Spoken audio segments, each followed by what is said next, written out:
On the 11th of August, Modular shipped Mojo version 1.0. 3 years after the language went public, it finally has a stability promise attached, and the most important sentence in that announcement is not a benchmark. During the 1.x series, changes should primarily be additive. The ground stops moving. Now set that against what Modular did not publish that day, a single new performance number. A language sold as the escape route from CUDA hit stability and said nothing about speed. Either the most candid launch of the year or the loudest silence in it. Both readings have evidence. So, 3 things. 1. What that additive promise binds and what it leaves open. 2. Somebody did measure Mojo against CUDA on real hardware, and it was not Modular. 3. The compiler you would bet on is still closed source, on the day it calls itself stable, because a promise like this only means something to the people the churn already hurt, and Modular says so itself. Its own release admits that frequent changes have made it difficult for the community to maintain long-term projects. Mojo went public in May 2023, and it has been rebuilding itself in the open ever since. Start with the keyword for declaring an immutable variable, which was deleted outright. Modular's own proposal argued that named immutable variables are not a core programming concept, and that the naming of that keyword had caused a lot of early heat. So the deprecation warning landed first, the hard error about a month later, and then the keyword was gone. That is a 3-step demolition of something people had already typed into real code. Then in May of 2026, inside the 1.0 beta itself, the function keyword got deprecated. The release notes say Mojo now emits a warning on uses of fn, that it becomes a compilation error in the next release, and that you should use def instead. 3 months before calling itself stable, Mojo deprecated the keyword its own tutorials were written around. The same beta removed negative indexing from every standard library collection, switched bounds checking on by default, and made unsafe pointers non-null by design. Every one of those is defensible engineering. Taken together, they are the reason an infrastructure team would not touch this language. You cannot staff a 2-year GPU kernel project on something that renames its function keyword in a point release. That is the audience the 1.0 promise is aimed at, not hobbyists. Teams with a compiler engineer, a hardware budget, and a plan that runs past next summer. So what does 1.0 actually put in the box? Closures got unified, so a stateless closure lifts to a top-level function and can be handed across to C as a callback. The pointer zoo collapses toward a single pointer type, and the compiler now diagnoses reference invalidation before it bites you. There are where clauses across the standard library with descriptive failure messages, variables consistently declared with var, and a language server that stops falling over in your editor. None of that is a headline. All of it is what a language does when it stops experimenting. So read the promise carefully, because the wording is doing less work than the headline. The full sentence is, breaking changes may still be made, but will be managed with care, following the standards of how mature languages evolve over time. The example Modular picks for a mature language is C++, which is a striking thing to say to an audience that arrived from Python looking for something calmer. Then there is the default, and this is the part worth pausing on. Language features are stable unless explicitly marked experimental. Standard library APIs are unstable unless explicitly marked stable. That inversion is the entire fine print. The language freezes. The library you actually call every day does not, unless somebody has tagged that specific function as stable.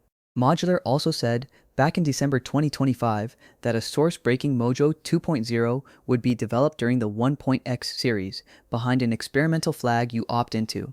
So the real roadmap reads, stability now, an opt-in break later, on a date that has not been published. And Phase 2 of the roadmap is still open. First-class async, algebraic data types and pattern matching, existentials and dynamic traits, and a formal private modifier are all listed as unstarted or in progress.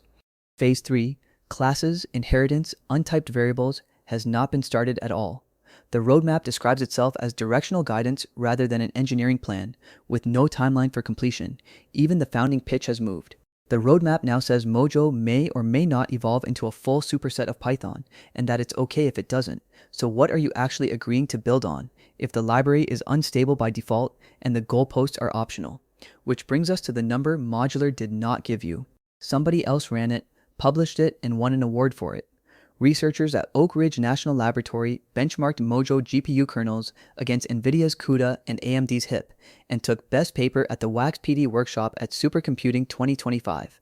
4 scientific workloads, Babel stream, and a 7-point stencil, both memory-bound, mini-BUD, and Hartree-Fock, both compute-bound, with Hartree-Fock leaning hard on atomic operations, 2 accelerators from 2 competing vendors, an Nvidia H100 and an AMD MI300A, the same Mojo source targeting both. On the memory-bound kernels, Mojo came out competitive with CUDA and with HIP, same code, 2 vendors, no rewrite. That one sentence is the entire rival claim, measured by people with no commercial reason to flatter it. The gaps are real, and the paper names them precisely: atomic operations on AMD and fast math compute-bound kernels on both AMD and Nvidia. The authors add that the learning curve and the programming requirements are still fairly low level, but that Mojo can close significant gaps in a fragmented Python ecosystem. That is a more useful paragraph than any launch day bar chart. When the vendor skips the benchmark, the independent one is the only one that counts, and the hardware reach is the real product here. As of the 26.2 platform release, the same Mojo source targets Apple Silicon GPUs, Nvidia Blackwell parts, AMD's MI355X, Jetson Thor, and DGX Spark. The language is how you reach them. The reach is what you are buying. Now the part the release thread mostly skipped. Modular is not an independent company anymore. On the 24th of June 2026, Qualcomm announced it was acquiring Modular in an all-stock deal reported at $3.9 billion. Chris Lattner, who built LLVM, Clang, Swift, and MLIR, is now Qualcomm's Executive Vice President for Advanced AI Software. So the vendor-neutral compute layer now has an owner that sells silicon. Nothing about that is disqualifying, but it is a fact you price into a 5-year decision. Qualcomm's own release describes what it bought as a silicon-agnostic compute layer across devices, edge, and data centers. One analyst put the logic plainly: Nvidia's real moat has never been the GPUs, it's CUDA and the rewrite cost that keeps workloads pinned to their hardware. And Nvidia still holds something like 85% of the AI accelerator market, so that rewrite cost is doing enormous work every quarter, which is why a company with its own silicon paid billions for the language whose whole purpose is making the rewrite unnecessary. The acquisition and the stability promise sit 7 weeks apart, though the 1.0 commitment was published in December 2025, months before the acquisition was announced. Qualcomm inherited that promise. It did not invent it. There is one thing still standing between this and adoption, and it was the loudest complaint in the launch thread. The Mojo compiler is closed source. The standard library is Apache 2.0 with LLM exceptions. The thing that compiles it is not. That library is where the community actually lives. Since it opened in March 2024, nearly 200 contributors have landed more than 1,100 pull requests, changing over 200,000 lines of code, and more than 1,000 other people filed the issues that shaped it. On Hacker News, the release cleared 340 points, and the top comment was somebody saying they still don't have a good grasp of what problem this language aims to solve. Another was blunter: no value in a language with a closed-source compiler. Modular's answer is a promise to open source the compiler and toolchain in 2026, with the language site hinting it happens at ModCon on the 18th of August in San Francisco, which lands 1 week after the stability announcement, so the biggest objection has a deadline on it. The licensing is friendlier than its reputation too. Self-hosted production is free on CPUs and Nvidia GPUs, and free on other accelerators up to 8 devices.